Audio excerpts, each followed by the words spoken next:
Halo, selamat malam pemirsa. Saya Tisa Noveni dalam One on One. Tamu saya malam hari ini adalah dulunya merupakan aktivis penggiat anti korupsi, kemudian sempat juga menjadi juru bicara KPK atau Komisi Pemberantasan Korupsi. Namun ia kemudian memutuskan untuk mundur dari KPK dan berjanji akan terus memantau pemberantasan korupsi di negeri ini dan juga menjaga KPK dari luar. Tetapi beberapa hari belakangan ini kita ketahui bahwa yang bersangkutan ternyata menjadi seorang kuasa hukum dari dugaannya nih ya, tersangka kasus korupsi di Kementerian Pertanian. Siapa ia? Kita ikuti selengkapnya. Kita undang pemirsa, sudah hadir bersama saya Mas Febri Diansyah. Apa kabar Mas Febri? Terima kasih sudah hadir. Selamat malam, baik. Silakan duduk. Mas Febri, tadi malam klien Anda ini ditangkap oleh KPK. Kabarnya pemanggilan kedua rencananya tanggal 13 Oktober. Sudah bertemukah? Dapat kesempatankah bertemu dengan Pak Syahrul Yassin Limpo? Sejak Pak Syahrul ditangkap oleh KPK dan dibawa ke gedung KPK, saya belum diizinkan bertemu klien saya. Alasannya kenapa? Kan kuasa hukum, kan seorang tersangka punya hak dong untuk didampingi kuasa hukum. Justru itu yang menjadi masalah. Di KUHP, Kitab Undang-Undang Hukum Acara Pidana kita, itu jelas disebut tersangka punya hak didampingi kuasa hukum. Kemudian misalnya KPK bilang, kan sudah ada kuasa hukum yang mendampingi, ada satu orang. Tapi jangan lupa, ada hak lain. Tersangka juga punya hak untuk memilih kuasa hukum. Jadi dia punya hak untuk memilih siapa yang menjadi kuasa hukum. Dan kami diberikan kuasa dalam tahap penyidikan ini yang sedang berjalan. Alasan KPK karena saya pernah diperiksa sebagai saksi.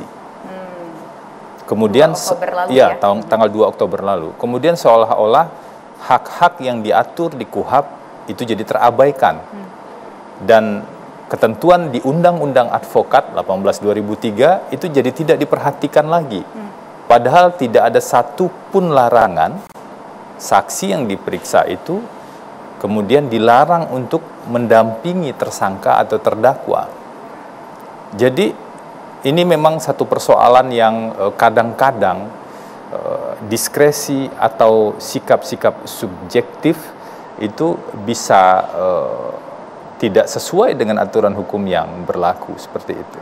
Mas Febri, sebetulnya cukup menarik ya, apalagi Pak Syahrul Yassin Limpo ini baru ditangkap dan ini juga menimbulkan kontroversi penangkapan ya mengenai siapa yang tanda tangan surat penangkapan, kemudian juga boleh atau tidak secara teknis itu ditandatangani oleh Firly Bahuri selaku Ketua KPK. Tapi begini, saya tuh penasaran dan pemirsa juga penasaran. Mas Febri itu pernah bilang ketika keluar dari KPK, tahun 2020 ya kalau nggak salah keluar dari KPK, bahwa saya tetap akan menjaga KPK dari luar dan berjanji tidak akan membela koruptor. Tetapi kan sekarang kita lihat Mas Febri itu dipilih atau Mas Febri bekerja sama untuk membela seorang tersangka yang diduga terkait kasus korupsi. Kalau dikaitkan dengan ketika saya pamit dari KPK, ada 2 poin sebenarnya yang saya sampaikan waktu itu. Tadi sudah ditayangkan. Pertama, kondisi KPK telah berubah. Saya pamit. Saya tidak bisa lagi bekerja di KPK dengan pertimbangan subjektif saya tentu saja. Yang kedua, saya tidak akan pernah meninggalkan KPK. Tapi kadang-kadang kita kembali dalam posisi dan dalam peran yang tidak selalu sama. Sekarang saya kembali, harapannya sebagai kuasa hukum, saya kembali untuk menjadi penyeimbang proses hukum yang berjalan. KPK punya kewenangan dengan segala kewenangan yang luar biasa, yang dahsyat dalam penanganan kasus korupsi, yang powernya luar biasa. Di tengah-tengah mungkin ada tersangka atau pihak yang diduga melakukan korupsi. Tapi jangan lupakan, di sebelah sini ada yang namanya advokat yang juga punya tugas dan kewajiban hukum menyeimbangkan proses hukum ini. Karena advokat juga penegak hukum menurut Undang-Undang Advokat. Itu yang pertama. Yang kedua, yang juga sangat penting adalah sebuah perkara korupsi sekarang tidak lagi bisa dilihat hanya sebagai sebuah korupsi ansih. Tidak semua perkara ya, perkara-perkara tertentu. ada perdebatan yang luar biasa, ada kekhawatiran yang luar biasa, lembaga penegak hukum disalahgunakan oleh pihak-pihak tertentu, powernya disalahgunakan oleh pihak-pihak tertentu untuk kepentingan politik, untuk kepentingan bisnis. Mas Febri melihat ini terjadi di kasus SYL? Ada kekhawatiran yang besar, saya baca. Melihat indikasi itu enggak? Saya baca di luar sana ada kekhawatiran yang besar. Dan saya untuk memastikan hal tersebut, tentu saja saya sebagai advokat harus masuk ke dalam lingkaran badai ini. Karena saya bukan penonton lagi, karena saya bukan pengamat lagi, saya advokat. Dengan sikap profesional saya sebagai advokat, sesuai dengan undang-undang dan kode etik, saya memutuskan bersama tim masuk ke dalam gelombang ini, ke dalam pusaran ini untuk melihat sebenarnya apa yang terjadi.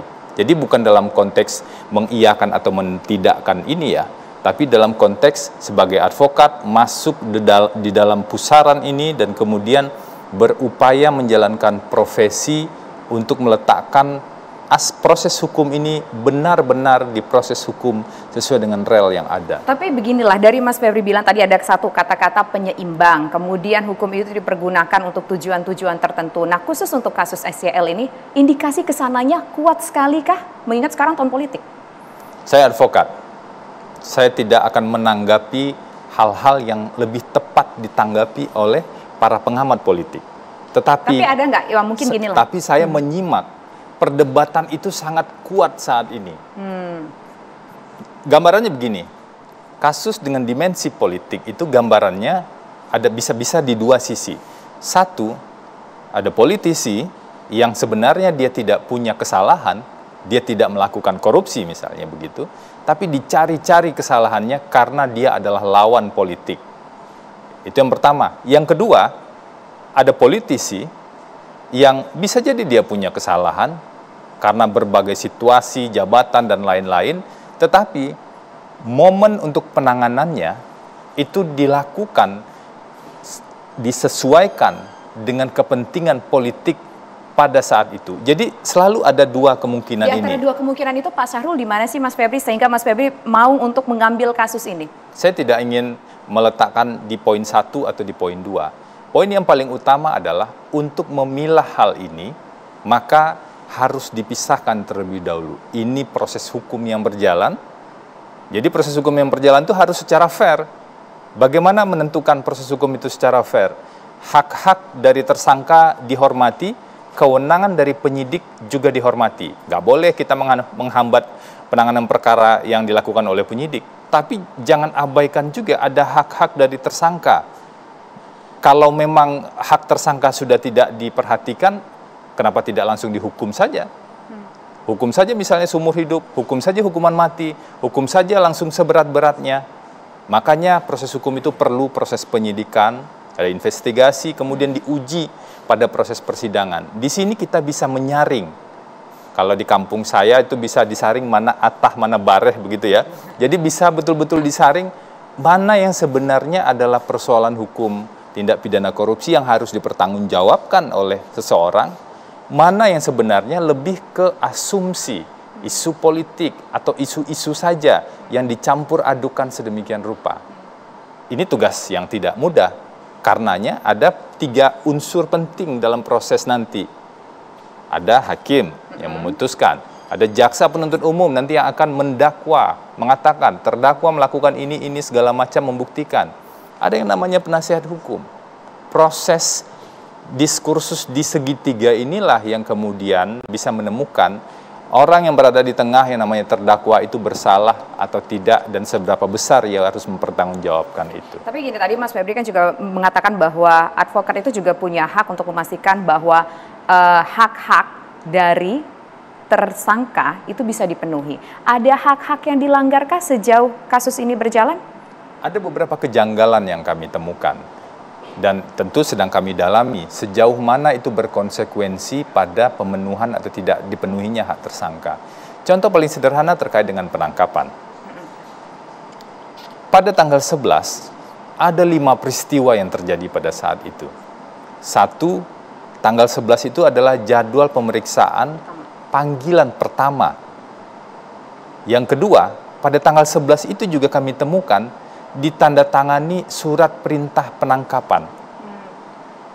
Yang ketiga, pada tanggal 11 juga kami temukan sebuah surat panggilan kedua bagi Pak Syahrul Yassin Limpo untuk hari Jumat tanggal 13. Yang kemudian kami terima itu sehari berikutnya tanggal 12. Jadi rentangnya cuma pendek-pendek sekali, 1 hari. Dan pada tanggal 12 itu, saya berkoordinasi langsung dengan bagian penyidikan KPK untuk menyampaikan bahwa Pak Syahrul confirm datang dan hadir pada hari Jumat. Kemarin tidak hadir itu betul-betul karena ada alasan kemanusiaan. Karena ada ibu yang di Makassar umur 88 tahun berada dalam keadaan sakit dan Pak Syahrul pamit ke ibunya. Dia tahu mungkin proses hukum ini akan membutuhkan energi yang panjang, dia pamit ke ibunya. Mungkin setelah Pak Syahrul ditahan, ia nggak bisa lagi bertemu dengan ibunya karena ibunya nggak bisa dibawa untuk besuk misalnya ke rutan dalam usia yang sangat renta itu. Itu sesuatu yang wajar. Sesuatu yang sebenarnya bukan hendak melarikan diri atau bukan hendak menghambat proses hukum. Tapi takut nanti menghilangkan barang-barang bukti. Barang bukti apalagi? Pak Syahrul sudah bukan menteri. Kalau korupsi ini dikatakan terjadi di Kementerian Pertanian, bukti-bukti mestinya sudah ditemukan KPK. KPK kan terkenal sangat prudent, mengatakan bahwa bukti kami kuat. Juru bicara KPK sering bilang, bukti kami kuat. Sudah dilakukan penggeledahan di berbagai tempat. Terus apalagi yang dikhawatirkan? Jadi kalau menurut Mas Febri, ini kenapa ditangkap dalam jarak waktu yang begitu dekat? Tanggal 11 pemanggilan pertama, tanggal 11 juga ada surat penangkapan, tanggal 11 juga keluar, besok dia akan diperiksa. Hari ini berarti tanggal 13 Oktober begitu.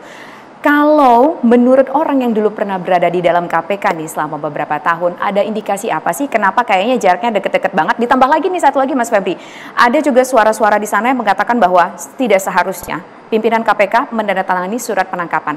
Apa jawaban Mas Febri sebagai orang yang pernah berada di dalam KPK? Nanti kita jawab saja berikut ya. Pemirsa, kami kembali sesaat lagi.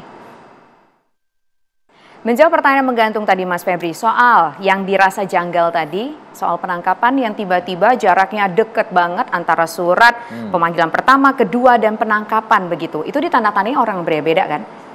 Penyidiknya beda dan surat penangkapan ditandatangani oleh pimpinan KPK. Apakah hanya itu saja kejanggalannya? Atau mungkin ada hal lain? Gimana sudut pandang Mas Febri? Kenapa kesannya kayak tergesa-gesa? Ya, kita kan, KPK itu kan sudah menangani ratusan, mungkin lebih dari 1.000 tersangka ya sejak KPK berdiri. Secara umum, bahkan termasuk ketika saya dulu juga mengumumkan para tersangka tersebut, mengumumkan pemanggilannya, itu sebenarnya jarang sekali ada yang sekali dipanggil kemudian langsung ditangkap, kecuali ya ada yang mau coba kabur ke luar negeri misalnya begitu ya. Bahkan ada yang sudah kabur malah belum sempat dicegah misalnya. Makanya saya pikir-pikir mestinya, apalagi sudah confirm kan datang di panggilan kedua, tidak ada alasan yang sangat penting untuk menyegerakan ini secara hukum ya. Kalau isu di luar non hukum kita nggak tahu. Tapi saya menyimak jawaban KPK juga cenderung subjektif saja. Nah ini memang perlu. Yang mana? Khawatir merusak barang bukti atau akan kabur? Satu, dikhawatirkan melarikan diri, dikhawatirkan merusak barang bukti. Kekhawatiran itu adalah kekhawatiran yang sifatnya subjektif dari KPK. Memang undang-undang mengatur hal tersebut. Makanya kalau dalam konteks yang lain ya, alasan penahanan itu ada dua. Alasan subjektif, yang namanya subjektif ya tergantung siapa yang punya kewenangan dan punya alasan. Tapi kan. Wajar nggak sih kan Pak Mentan kalau nggak salah sempat hilang kontak ya selama beberapa waktu. Walaupun pada saat itu beradanya di luar negeri pada saat itu untuk menghadiri sebuah acara. Mungkin dari situ juga mungkin rasa kekhawatiran KPK susah untuk dilacak begitu Mas Febri. Pada saat Pak Mentan, waktu itu Pak Syahrul masih menjadi Menteri Pertanian, ia pergi ke luar negeri, kasusnya belum penyidikan. Dan siapa yang tahu penyidikan dimulai di KPK, itu kan sifatnya rahasia. ke luar negeri ada pelaksanaan tugas dipublikasikan, tiba-tiba kemudian di Indonesia ada serangkaian penggeledahan yang dilakukan. Nggak ada juga yang Pak Sarul kemudian memerintahkan di rumah dinas jangan digeledah segala macam, nggak ada juga. Dan ketika berada di luar negeri tersebut, tidak ada status pencegahan ke luar negeri, tidak ada panggilan KPK, nggak ada isu secara hukum sebenarnya, kecuali ada panggilan KPK, kemudian berada di luar negeri, nggak pulang-pulang. Itu ada isu hukum. Ini panggilan KPK belum ada. Panggilan KPK kan baru pada tanggal, pemeriksaan pada tanggal 11 ini. Panggilan pertama untuk Pak Syahrul Yassin Limpo di tingkat penyidikan. Sebelumnya tidak ada panggilan. Dan Pak Syahrul ketika sudah di Indonesia, ke kantor partainya, bertemu dengan Presiden, kemudian menyampaikan beberapa konferensi pers di depan publik. Apa yang dikhawatirkan? Lagi pula, saya tahu persis KPK itu punya perlengkapan dan skill yang sangat canggih belum diumumkan jadi untuk tersangka, mengidentifikasi lokasi orang-orang. Tapi itu kan waktu penggeledahan belum diumumin jadi tersangka oleh KPK. Wajar nggak sih dilakukan penggeledahan di masa itu? Penggeledahan itu bisa dilakukan. Pendapat objektif saya ya, penggeledahan itu bisa dilakukan setelah penyidikan dilakukan. Dan penyidikan di KPK itu memang sudah ada tersangkanya. Agak berbeda penyidikan di KPK dengan penyidikan di Polri, dengan penyidikan di Kejaksaan. Berarti penggeledahan dilakukan pada saat penyidikan atau pada saat penyidikan? Jadi sah-sah aja berarti penggeledahan yang dilakukan dalam konteks penggeledahan dilakukan pada saat penyidikan itu sah-sah saja. Tapi apakah penggeledahan dilakukan secara benar? Itu harus dianalisis terlebih dahulu. Itu harus dianalisis terlebih dahulu. Ada 2 rumah kalau nggak salah yang digeledah dan 1 kantor. Benar nggak? Contoh paling sederhana. Apakah penggeledahan itu dilakukan dengan izin ketua pengadilan? Itu pertanyaan penting karena di KUHAP, hukum acara kita mengatur demikian. Tapi ada situasi khusus, penggeledahan bisa dilakukan tanpa izin ketua pengadilan dalam situasi-situasi tertentu dan apa yang harus dilakukan? Terpenuhi atau tidak? Terpenuhi nggak poin itu? Saya tidak bisa bilang di sini. Situasi tertentunya karena apa itu butuh proses analisis yang lebih dalam. Tapi yang pasti KPK sudah melakukan serangkaian penggeledahan dan baru mengumumkan secara resmi kemarin. Kami hargai ketika KPK mengumumkan secara resmi karena itu hak publik untuk mengetahui. Dan ada kepastian hukum juga bagi Pak Syahrul bahwa dia betul-betul sudah berstatus sebagai tersangka dan diumumkan oleh KPK. Kenapa bagi kami itu penting? Karena Pak Syahrul itu bilang ke saya akan mundur dari sebagai menteri, jabatan ini tidak begitu penting bagi saya akan hadapi tuduhan-tuduhan dan proses hukum ini. Dan dia buktikan, dia menghadapi ini. Apalagi disebutkan dengan karakter beliau yang agak tegas dan keras, itu disebutkan langsung ke hadapan saya. Saya akan hadapi ini, gitu kan. Oke, Mas Febri. Mas Febri ini kan tadi sudah sempat kita singgung di awal bahwa sebelumnya adalah orang yang pernah mengatakan tidak akan membela koruptor. Tapi kita ingin tahu, awal ini masih dugaan ya Pak, SYL kan masih tersangka. Awal mulanya Mas Febri bertemu dengan SYL, kemudian memutuskan oke, saya akan menjadi kuasa hukum mendampingi SYL. Itu gimana sih ceritanya? Seperti apa sih prosesnya? Sekitar pertengahan Juni. Pertengahan Juni tahun ini saya dihubungi oleh salah seorang pejabat di Kementerian Pertanian untuk diajak diskusi. Pejabatnya termasuk dalam salah satu yang sudah jadi tersangka atau orang yang berbeda? Salah satu yang sudah jadi tersangka. Saya dihubungi dan kemudian pada saat itu saya datang di jadwal yang sudah cocok begitulah ya, karena saya nggak bisa langsung datang hari itu. Kami diskusi. Mereka menyampaikan ada beberapa persoalan-persoalan hukum yang terjadi di Kementerian Pertanian. Dan saat ini sedang ada proses penyelidikan di KPK. Kemudian saya jelaskan apa itu penyelidikan dan apa saja yang bisa dilakukan di tahap penyelidikan. Dan persoalan-persoalan hukum itu saya minta silakan dielaborasi lebih lanjut. Dijelaskanlah persoalan hukum itu sampai kemudian kami melakukan identifikasi.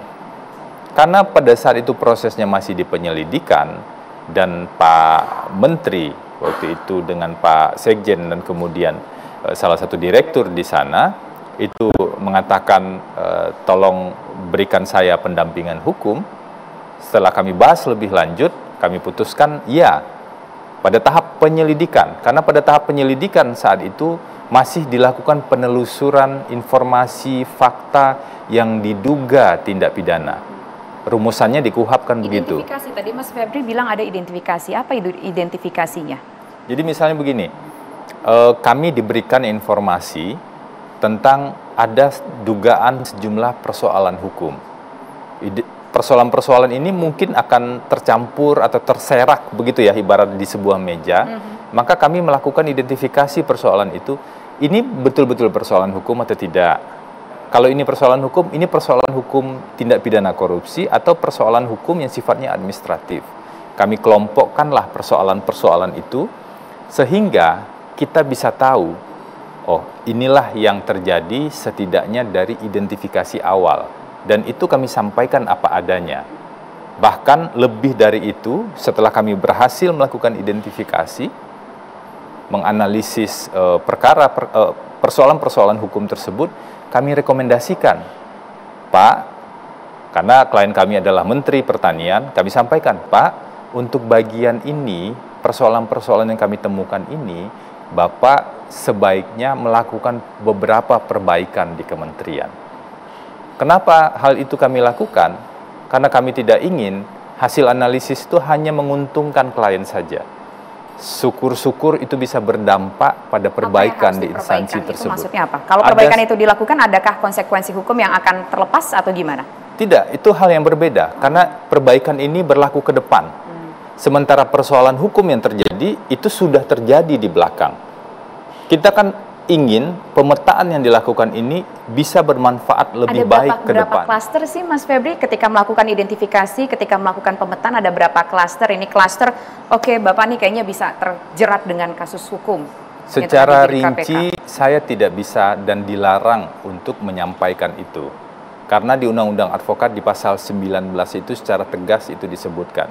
Di kode etik juga saya harus hormati aturan profesi saya tersebut. Namun, pada saat rekomendasi, karena rekomendasi ini adalah poin-poin perbaikan, kami sudah memberikan 9 rekomendasi yang bisa disebut penguatan upaya pencegahan korupsi di lingkungan Kementan. Tapi untuk urusan hukumnya, Mas Febri? Waktu itu masih proses penyelidikan.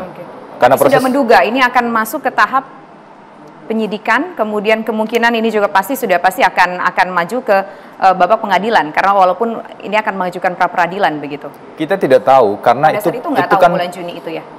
Belum, karena bulan Juni kan tapi masih. Sudah menduga nggak akan ke sini Mas Febri? Kita tidak pernah tahu apakah sebuah perkara itu dari penyelidikan naik ke penyidikan itu full kewenangan dari KPK. Nggak mungkin kami kemudian mengetahui, oh ini bakal naik nih. Kadang-kadang sih kami baca beberapa media kan dapat bocoran dari dalam begitu ya. Dari sana kami identifikasi dan analisis. Bahkan itu juga salah satu sumber informasi kami sebenarnya untuk melakukan analisis lebih lanjut. Jadi ketemulah beberapa fakta-fakta tersebut. Oke, Mas Febri, ini panjang nih ceritanya. Saya juga penasaran sebenarnya kan, kenapa akhirnya setelah melakukan analisis Mas Febri mengatakan iya? Kan ada option juga, ya bisa saja tidak. Karena Mas Febri tampaknya kalau dari apa yang Mas sampaikan secara implisit memang ada yang miss di sana. Kenapa Mas Febri mengatakan iya? Nanti dijawab usai jeda berikut. Kami kembali sesaat lagi. Mas Febri, kenapa mengiyakan untuk menjadi kuasa hukum dari Syahrul Yassin Limpo setelah melakukan identifikasi menjadi penasehat sebelum kasus ini bergulir lebih lanjut? Ya, tadi seperti yang saya jelaskan ya, pada dasarnya ini pilihan profesional saya sebagai advokat. Dalam situasi saya memilih tersebut, saya dan teman-teman tentu saja, itu melihat secara terang ada perdebatan, ada diskusi tentang. Karena kasusnya berbau politis, makanya Mas Febri mau ambil dan cukup seksi. Betapa kuatnya tarik-menarik kepentingan politik terhadap penegakan hukum. Dan sejujurnya kami juga khawatir kalau ada instansi penegak hukum yang kemudian dikooptasi, digunakan untuk kepentingan politik. Kalau ada ya, dan diskusi itu real terjadi kalau kita simak sehari-hari. Di sisi lain, pada saat itu kami masih melihat isunya masih simpang siur terkait apa sebenarnya substansi perkara yang terjadi. Makanya kami iakan setelah proses pendampingan dilakukan di tahap penyelidikan, barulah proses analisis dan identifikasi itu kami lakukan. Itu terjadi sampai akhir proses penyelidikan. Sehingga pada saat penggeledahan dilakukan, itu kan sudah tahap yang berbeda ya di penyidikan, kami sempat tidak menjadi kuasa hukum Pak Syahrul Yassin Limpo. Barulah kami menjadi kuasa hukum lagi ketika di tahap penyidikan Pak Syahrul sudah kembali ke Indonesia dan kami bertemu di Gondang Dia pada saat itu. Kembali ke Indonesia yang dari kegiatan di luar negeri? Iya, dari penugasan di Berarti ketika Spanyol. 2 Oktober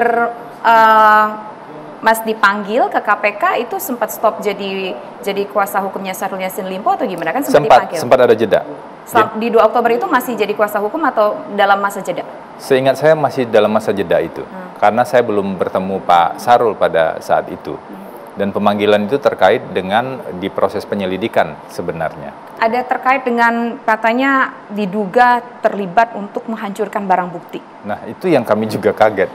Karena kami tidak pernah terkait, bahkan penggeledahan di rumah dinas misalnya, itu kami tahu juga dari media. Dan kami tahu diri karena kami tidak jadi kuasa hukum di penyidikan, maka kami tidak ke sana. Gitu kan. Akhirnya akan diklarifikasi oleh jubir KPK bahwa ini bukan terkait dengan pengrusakan di Kementan, dugaan pengrusakan barang bukti saat penggeledahan di Kementan. Jadi apa waktu itu yang ditanyain sama Mas? Tapi terkait dengan ada satu pendapat hukum kami, legal opinion yang kami susun untuk klien kami di tahap penyelidikan yang disita oleh KPK. Apa itu legal opinion itu? Yang saya jelaskan tadi, identifikasi persoalan-persoalan dan risiko hukum yang terjadi di Kementerian Pertanian. Saya nggak tahu juga kenapa itu disita. Padahal seharusnya menurut pasal 19 ayat 2, dokumen-dokumen pembelaan dalam hubungan advokat dengan klien itu dilarang disita. Kalau menurut Mas kenapa disita? Walaupun Mas nggak tahu dugaannya, analisisnya kenapa? Mas kan dulu pernah di KPK nih. Ya, mungkin teman-teman penyidik berpikir ini materinya kok ada kemiripan dengan yang sedang didalami oleh KPK, misalnya begitu ya. Dan bagi kami mungkin saja ada kemiripan karena kami mendapatkan informasinya langsung dari sumber di Kementan, para pejabat di Kementan yang kemudian menyampaikan pada kami apa masalah hukum yang sedang terjadi dan kemudian kami analisis. Dari analisis itu kami bisa lihat ini persoalan hukum korupsi atau tidak misalnya. Mungkin dan mungkin juga karena faktor kami pernah, saya 7 tahun di KPK. Rasa Mala Aritonang 13 tahun di KPK. Pendidikan kami untuk melakukan investigasi, pendidikan kami untuk melakukan analisis hukum, tools analisis kami yang menggunakan Undang-Undang Nomor 3199 itu terbentuk sekian lama. Mungkin, tapi saya tidak tahu alasan yang sebenarnya. Oke, jadi ingin mengatakan secara tidak langsung kenapa dipanggil pada saat itu, awal Oktober, karena ada rasa insecure dari KPK? Saya tidak ingin mengatakan ya atau tidak, tapi yang pasti pada saat itu ada penyitaan yang dilakukan terhadap legal opinion yang kami buat. Dan kami sudah menyebutkan secara jelas di legal opinion itu beberapa disclaimer. Satu, legal opinion ini disusun adalah untuk kepentingan pembelaan, itu diatur di undang-undang, tidak boleh disita sebenarnya. Yang kedua, legal opinion ini selain untuk kepentingan pembelaan, juga diharapkan bisa menjadi masukan rekomendasi perbaikan pencegahan korupsi. Dan beberapa disclaimer lain yang sudah kami tegaskan. Bisa dibocorkan mungkin sedikit-sedikit spoiler legal opinionnya apa? Itu yang tidak bisa kami sampaikan. Bahkan ketika dalam proses pemeriksaan di penyidik, saya sampaikan, saya menghormati kewenangan teman-teman penyidik. Namun ada aturan di pasal 19 ayat 2 Undang-Undang Advokat yang mewajibkan saya untuk merahasiakan apa yang saya terima informasi dari klien, termasuk berkas-berkas tersebut. Jadi saya mohon maaf, saya tidak bisa menyampaikan itu. Saya harus jaga etika profesi tersebut. Kita paham poin itu, Mas Febri. Tapi begini, biasanya seorang kuasa hukum ketika sudah dipilih oleh seorang yang bermasalah hukum, mungkin menjanjikan akan memberikan hukuman seringan-ringannya, atau setidaknya mungkin bisa juga bebas semaksimal-maksimalnya, harapannya seperti itu. Mas Febri dengan Pak SYL, ini gimana sih komunikasinya, deal-dealannya, goalnya mau kemana sih? Apakah bebas atau gimana dari kasus ini? Di semua klien kami tidak pernah janjikan, oh ini bisa bebas, pokoknya bebas lah, pokoknya nanti hukuman ringan, kami tidak pernah janjikan itu. Karena kami tahu, ketika seseorang punya masalah hukum datang ke kami, dia berharap sesuatu yang sebenar-benarnya. Dia berharap diberikan informasi yang real tentang apa yang sebenarnya ia hadapi. Makanya kami selalu bilang, ketika ada persoalan hukum, kami jelaskan, ini loh persoalan-persoalannya, dan ini loh risiko-risiko yang terjadi. Dan bahkan kalau di ancaman hukuman pidananya juga disebutkan, paling rendah itu 4 tahun, paling tinggi 20 tahun atau seumur hidup. Itu kami jelaskan saja pada seluruh klien. Dan kalau kemudian ada klien yang nggak mau membela klien, Mas Febri. Membela kepentingan hukum klien. Jadi harus dibedakan. Membela klien mungkin bisa saja diartikan, mungkin ya, benar salah. Kalau salah dibenarkan, gitu kan? Kalau benar kemudian diperkuat, itu membela klien. Bahkan segala cara dilakukan, merekayasa bukti dan lain-lain. Ini salahnya banyak nggak sih untuk kasus ini? Kami dilarang, di Undang-Undang Advokat sebenarnya itu dilarang untuk membela membabi buta tersebut. Belalah kepentingan hukumnya. Kepentingan hukumnya apa? Hak-hak sebagai tersangka, kepentingan hukum dalam proses persidangan, misalnya untuk memohon keringanan hukuman kalau kemudian kooperatif dan lain-lain, dan beberapa kepentingan hukum yang lain, termasuk untuk pembelaan di persidangan. Kalau misalnya begini, dari pihak jaksa penuntut umum mendakwa terdakwa melakukan A, kemudian dibuktikan, kalau buktinya tidak cukup kuat, wajar kemudian penasihat hukum men-challenge itu, agar ada checks and balances yang seimbang. Inilah proses hukum yang menguji kebenaran satu dengan yang lain. Jadi Mas Febri ingin menegaskan bahwa di sini adalah membela hak, bukan membela tersangka kasus korupsi. Membela hak dan kepentingan hukum klien yang kebetulan statusnya saat ini adalah tersangka di Komisi Pemberantasan Korupsi. Oke, satu lagi juga penasaran. Saya ingin tahu pendapat Mas Febri. Di luar sana ada orang yang bertanya-tanya, kasus ini kan sebenarnya 2021. Kemudian ada pertemuan main tenis bareng Maret 2022. Kemudian kasus ini main bulu tangkis. Kemudian kasus ini bergulir mencuat ke publik baru-baru ini. Ada yang anehkah di sana? Nanti dijawab ya. Kita akan bahas pemirsa. Usai jeda berikut tetaplah di One on One. Soal ada pertemuan bermain bulu tangkis bersama di lapangan bulu tangkis, kasusnya muncul di tahun 2021, ada laporannya, kemudian baru terkuak sekarang ditindak 2023. Ada yang aneh nggak? Dan Pak SYL pada saat ditanyakan soal pertemuan bermain bulu tangkis itu, apa komentarnya? Apa yang ia sampaikan pada saat itu kebenarannya? Mungkin ini yang dimaksud terkait dengan proses di Polda ya, Polda Metro Jaya. Nah kami di tim hukum ini memang itu tidak termasuk atau tidak mencakup pendampingan terhadap kasus yang di Polda. Karena kami ini diberikan kuasa untuk perkara penyidikan yang sedang berjalan di KPK. Saya juga pada saat itu baru tahu, heboh pada saat itu ketika Pak Sarul baru sampai di Indonesia dan kemudian muncul di beberapa pemberitaan gitu, ada surat panggilan dan yang lain-lain. Baru saat itulah saya tahu. Dan pada saat saya diperiksa, itu sebenarnya ada pertanyaan juga. Pertanyaan yang itu juga? Pertanyaan dari penyidik yang, tapi saya belum dapat penjelasan saat itu ya. Pertanyaan dari penyidik, apakah saudara mengetahui penyelidikan yang sedang berjalan di Polda Metro Jaya terkait dengan kasus korupsi di Kementerian Pertanian? Karena saya tidak tahu, ya saya jawab, saya tidak tahu. Barulah saya tahu ternyata yang dimaksud adalah yang sekarang sedang heboh-heboh, termasuk ada foto pertemuan dan lain-lain seperti itu. Tapi begini, saya cenderung ingin melihatnya ini sebagai dalam konteks edukasi publik ya, saya cenderung ingin melihatnya sebagai sama-sama proses hukum. Di satu sisi apa yang terjadi di KPK saat ini itu adalah proses hukum yang memang harus dijalani.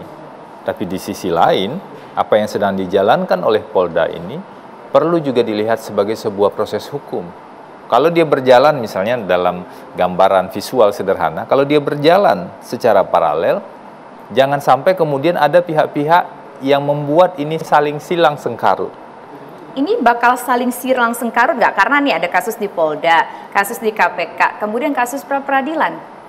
Kalau kasus di Polda berjalan, misalnya sampai berjalan secara maksimal, ada pihak di KPK yang kemudian jadi tersangka, misalnya begitu ya, itu tidak akan menggugurkan keputusan kelembagaan yang sudah dilakukan oleh KPK. Karena pimpinan KPK itu kan kolektif, kolegial. Tidak akan menggugurkan keputusan kelembagaan, kecuali nanti misalnya ada putusan pra-peradilan, itu lain hal ya. Itu proses yang sama lah untuk seluruh perkara. Tapi ajakan ke publik sebenarnya dalam kacamata hukum, mari kita lihat ini sebagai sama-sama proses hukum yang berjalan yang mesti dikawal. Dikawal dalam artian begini ya, bukan dikawal dalam artian penghakiman sebelum putusan pengadilan. Jadi keliru juga kita kalau melakukan penghakiman terhadap kasus apapun. Karena kita sudah belajar banyak ya di beberapa kasus, kalau ada over judgment yang beredar di publik, itu dapat atau riskan untuk mempengaruhi keputusan hukum, dan itu merugikan sekali hak-hak orang yang belum tentu mungkin bersalah. Jadi mengawal dalam artian betul-betul mengawal apakah ini bisa on the track atau tidak. Lebih dalam konteks. Ada unsur penghakiman nggak untuk kasus klien Anda, Mas Febri? Saya tidak ingin membuat penghakiman atas penghakiman begitu ya. Tapi saya ingin mengajak kita semua. Tapi saya lihat sekarang relatif, kalau pemberitaan di media ya, saya melihat relatif berimbang melihat di dua sisi ini. Di beberapa kasus yang lain saya lihat tidak berimbang. Tapi dalam kasus ini saya lihat pemberitaan soal proses di Polda, pemberitaan soal proses di KPK, pemberitaan tentang hak-hak yang harusnya didapatkan tersangka, pemberitaan tentang pernyataan KPK. Ini proses pembelajaran demokrasi yang sangat bagus menurut saya. Sepanjang tidak tergoda untuk menggunakan kekuatan publik. Singkat aja, saya tuh penasaran banget. Mas Febri tuh sempat kan ketemu sama Pak SYL, mungkin mengkonfirmasi juga, walaupun Mas Febri nggak mengurusi kasus yang di polisian. Tapi sempat nggak menanyakan ataupun mendapat informasi dari Pak SYL, apakah betul memang pada saat itu ada diminta sejumlah uang tertentu dari pihak KPK oleh pimpinan KPK kepada Pak SYL? Meskipun pimpinan KPK ini sudah memberikan klarifikasinya. Apa yang disampaikan Pak SYL? Kasus yang di KPK yang kami pegang sekarang ini kan sudah cukup rumit ya. Jadi kami fokus terhadap penanganan perkara ini. Kalau sudah cukup rumit, kemudian kami harus cari lagi atau tanya lagi yang lain, itu akan membuat lebih complicated. Makanya kami memutuskan, kami fokus pada pendampingan hukum dalam penyidikan yang berjalan di KPK. Terakhir nih Mas Febri, saya penasaran, biasanya setiap hari 2,5 tahun yang lalu kalau nggak salah ya, setiap hari datang ke kantor, datang ke KPK selama 7 tahun, setiap hari berada di sana, susah senangnya di sana, bersama teman-teman di sana, bersama penyidik juga, bersama pimpinan juga mungkin. Dan sekarang datang lagi ke KPK dengan konteks yang bukan lagi orang dalam KPK, bukan lagi pegawai KPK, tetapi adalah sebagai orang yang juga katakan dalam tanda kutip akan bertarung dengan KPK untuk membela, kata Mas Febri tadi, hak-hak dari tersangka. Apa sih yang Mas Febri rasakan ketika dalam posisi seperti ini? Hati saya masih di KPK. Hati masih di KPK, oke. Tapi begini, kawan terbaik itu tidak harus punya pendapat yang sama. Kawan terbaik. Yang meriksa kemarin kawan terbaik nggak waktu awal Oktober? Nggak, ini dalam konteks ini ya, hubungan kelembagaan ya. Kawan terbaik kadang-kadang adalah lawan terbaik untuk saling bertukar pikiran, untuk saling mencari kebenaran. Kebetulan saja posisi kita berbeda. Oke, baik. Terima kasih Mas Febri. Tidak terasa sudah 1 jam bersama One on One. Sebetulnya perbincangan kita masih sangat menarik. Masih ada hal yang mungkin ingin kita bincangkan di sini pemirsa. Pemirsa juga mungkin masih ada hal yang ingin ditahuin dari Mas Febri. Tapi sayang sekali waktu kita terbatas. Terima kasih Mas Febri. Selamat malam. Dan pemirsa, demikian kebersamaan kita dalam One on One. Saya Tisana Feni. Terima kasih. Selamat malam. Sampai jumpa. Thank you Mas.